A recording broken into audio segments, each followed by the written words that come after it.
కార్తీక దీపం serial star మాలో రాత్రి 8 గంటల స్లాట్ లో టెలికాస్ట్ అవుతూ ప్రేక్షకులని ఎంతగానో అలరిస్తోంది. టాప్ 1 సీరియల్ గా తెలుగు ప్రేక్షకులని విశేషంగా అలరిస్తున్న కార్తీక దీపం సీరియల్లో ప్రస్తుతం కథ ఊహించని మలుపు తిరిగింది. ఇంతవరకు కథలో దీపే వారసురాలు అన్న విషయం మూడో మనిషికి తెలియలేదు. ప్రస్తుతం ఈ విషయం ఈ రోజు ఎపిసోడ్ లో రివీల్ కాబోతోంది.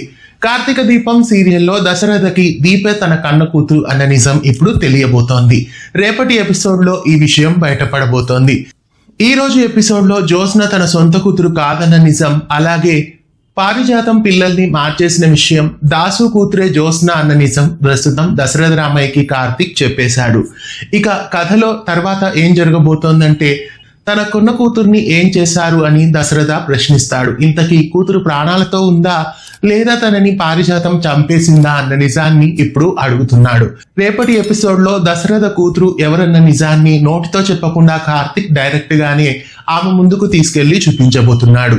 గుడిలో దీపాల మధ్య వెలుగుతున్న దీపని డైరెక్ట్ గా దశరథకి చూపించబోతున్నాడు. తండ్రి కూతుర్లు కలుసుకునే తరుణం దగ్గర పడింది. ఇక దశరథ రామయ్యకి ఈ విషయం తెలిసిపోయింది అంటే దశరథ రామయ్య ప్రాణాలకి కూడా ప్రమాదం కలగవచ్చు. జ్యోత్స్న ఇప్పుడు దాసుని ఎలాగైతే చంపుతానని అంటుందో దశరథని కూడా అలాగే చంపాలని ప్లాన్ వేసినా వేయొచ్చు. రాబోయే ఎపిసోడ్స్ లో దశరథ రామయ్యకి ఏదైనా ప్రమాదాన్ని జ్యోత్స్న తలపెట్టొచ్చు. దీపే వారసురాలు అన్న నిజం ఇంతవరకు బయట పెట్టలేదని అభిమానులు ఎంతగానో ఎదురు చూస్తున్నారు. మొత్తానికి ఆ తరుణం ఇప్పుడు వచ్చేసింది.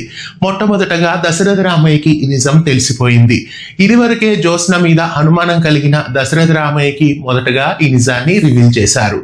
రాబోయే ఎపిసోడ్స్ లో కార్తీక దీపం కథ ఎలా ఉండబోతోంది, జ్యోత్స్న దగ్గరికి వెళ్లి డైరెక్ట్ గా దశరథ ప్రశ్నిస్తాడా లేదా దశరథ రామయ్యకి జ్యోత్స్న ఏదైనా ప్రమాదాన్ని కలిగించబోతోందా, ఇంతకీ తండ్రి కూతుళ్ళు ఒకటైన తర్వాత వాళ్ళిద్దరి మధ్య ఫీలింగ్స్ ఎలా ఉండబోతున్నాయి, ఈ విషయాలన్నీ రాబోయే కార్తీక దీపం ఎపిసోడ్ లో మిస్ కాకుండా చూడండి. ఇలాంటి మరెన్నో వీడియోస్ కోసం తెలుగు ఫిల్మ్ యూట్యూబ్ ఛానల్ ని సబ్స్క్రైబ్ చేయండి. పక్కనే ఉన్న బెల్ ఐకాన్ ని యాక్టివేట్ చేయండి.